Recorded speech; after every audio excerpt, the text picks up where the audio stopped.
Hi everyone, welcome back to Student Pages Spotlight series, and today I'm joined by Jim King. It's such a pleasure to be joined by you today, and how are you doing?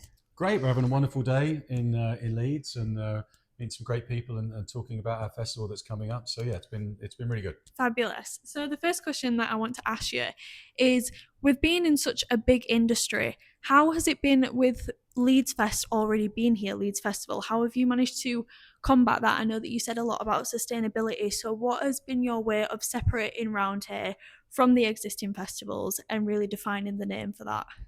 Well, I think they're very different in their makeup anyway, and Leeds is a very vibrant city. It's one of the largest cities in the UK, so there's certainly space for a number of events to take place here. But I think look, they're talking. They have different narratives and stand for different things. So I think what we've just done from our side, from a Roundhay perspective, is put out what we think is the best event possible for Roundhay Park for Leeds in the north.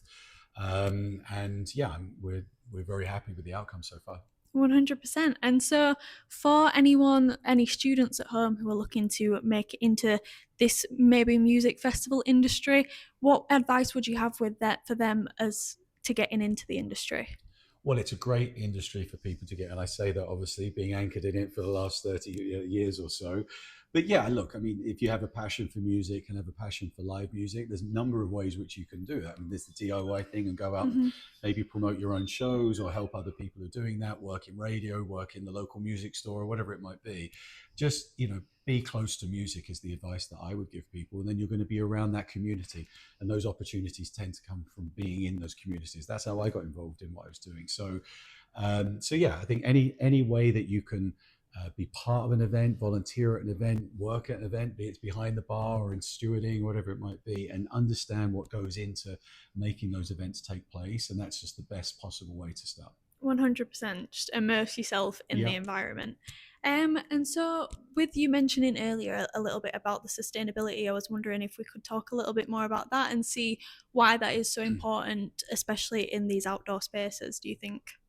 Well, at the end of the day, we want to be a good neighbour, and we're in a really famous parkland space in Leeds. We want to make sure that we leave it the way that we found it, and that comes down to the whole makeup of the show that we're looking to do. So transportation, encouraging people to use public transport, not bring the car, etc. So there's a big shuttle bus service which will be taking place from the Sovereign Street in the city centre, going up to the site and back again. We encourage people to use that, reduce car traffic. So one of the big fundamentals of sustainability is reducing vehicle travel, and that's what we encourage people to do there. And then there's on-site, and there's a number of the ways that we use packaged product, and which means our recycling rates can go much higher.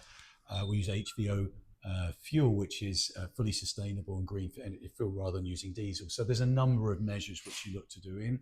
Ultimately, where we want to be is that you're coming off as much of the mains power grid as you can and not using generators, etc. So our tower lights, which we use around the site, are all solar powered or battery powered. So it's all of these number of levels which you can bring in to boost sustainability, working with local businesses. So you reduce the number of haulage miles which are coming in and out of the city, etc. So there's a number of initiatives that are there.